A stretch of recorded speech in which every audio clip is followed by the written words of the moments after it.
भारतीय रेलवे की कश्मीर के लिए हीटर वाली स्लीपर ट्रेन शुरू होने जा रही है वंदे भारत एक्सप्रेस। जाने इसकी विशेषताएं। नई दिल्ली से श्रीनगर के बीच स्पेशल स्लीपर ट्रेन चलाई जाएगी, जिसके जरिए आप 13 घंटे में ये दूरी तय कर सकेंगे। इस रूट पर यह रेलगाड़ी बर्फ से ढकी पहाड़ियों से भी होकर गुजरेगी, जो शानदार अनुभव होगा। भारतीय रेलवे 2 नई ट्रेनें शुरू करके जम्मू और कश्मीर में यात्रा को बदलने जा रहा है।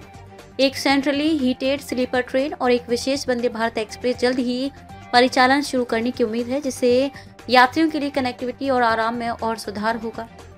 भारतीय रेलवे 2 नई ट्रेनें शुरू करके जम्मू और कश्मीर में यात्रा को बदलने जा रहा है। एक सेंट्रली हीटेड स्लीपर ट्रेन और एक विशेष वंदे भारत एक्सप्रेस जल्द ही परिचालन शुरू करने की उम्मीद है, जिससे यात्रियों के लिए कनेक्टिविटी और आराम में और सुधार होगा। सेंट्रल हीटेड स्लीपर ट्रेनें नई दिल्ली से श्रीनगर, नई दिल्ली और श्रीनगर को जोड़ने के लिए एक सेंट्रली हीटेड स्लीपर ट्रेन की योजना बनाई जा रही है। मुख्य विशेषताएं इस प्रकार हैं। यात्रा का समय, राजसी पहाड़ों पर 13 घंटे और शानदार चिनाब ब्रिज को पार करना, जो दुनिया का सबसे ऊंचा रेलवे ब्रिज है, जिसकी ऊंचाई 359 मीटर है। शानदार आराम, ये ट्रेन यात्रियों को उच्च स्तरीय सुविधाएं प्रदान करेगी, लेकिन इसमें द्वितीय श्रेणी के स्लीपर कोच शामिल नहीं होंगे। अटकलें लगाने के विपरीत वंदे भारत स्लीपर सेवा अभी इस रूट पर शुरू नहीं होगी। वंदे भारत एक्सप्रेस कटरा से बारामूला मार्ग, 246 किलोमीटर लंबे कटरा बारामूला मार्ग के लिए भारतीय रेलवे चेयर कार सीटिंग के साथ 8 कोच वाली वंदे भारत एक्सप्रेस शुरू करेगी।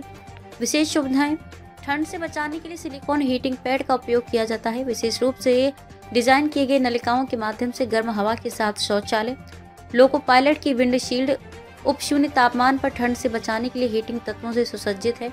यात्रा का समय कम, ट्रेन केवल 3.5 घंटे में यात्रा पूरी करेगी, जो वर्तमान 10 घंटे की बस यात्रा की तुलना में एक महत्वपूर्ण सुधार है। श्रीनगर से 57 किलोमीटर दूर बारामूला रेलवे स्टेशन को इस नई सेवा का लाभ मिलेगा। यात्रियों और पर्यटकों के लिए आसान संपर्क।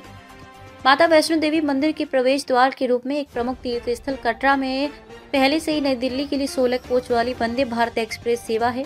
कटरा बारामूला मार्ग पर नई वंदे भारत यात्रियों के लिए निर्बाध संपर्क की अनुमति देगी। सुविधाजनक स्थानांतरण, यात्री नई दिल्ली से कटरा तक मौजूदा वंदे भारत एक्सप्रेस से यात्रा कर सकते हैं और श्रीनगर या बारामूला पहुंचने के लिए नई ट्रेन में स्थानांतरित हो सकते हैं। लॉन्च टाइमलाइन, कटरा बारामूला वंदे भारत सेवा अगले महीने के अंत तक चालू होने की उम्मीद है, जो निवासियों, तीर्थयात्रियों और पर्यटकों के लिए तेज, अधिक आरामदायक यात्रा विकल्प प्रदान करेगी।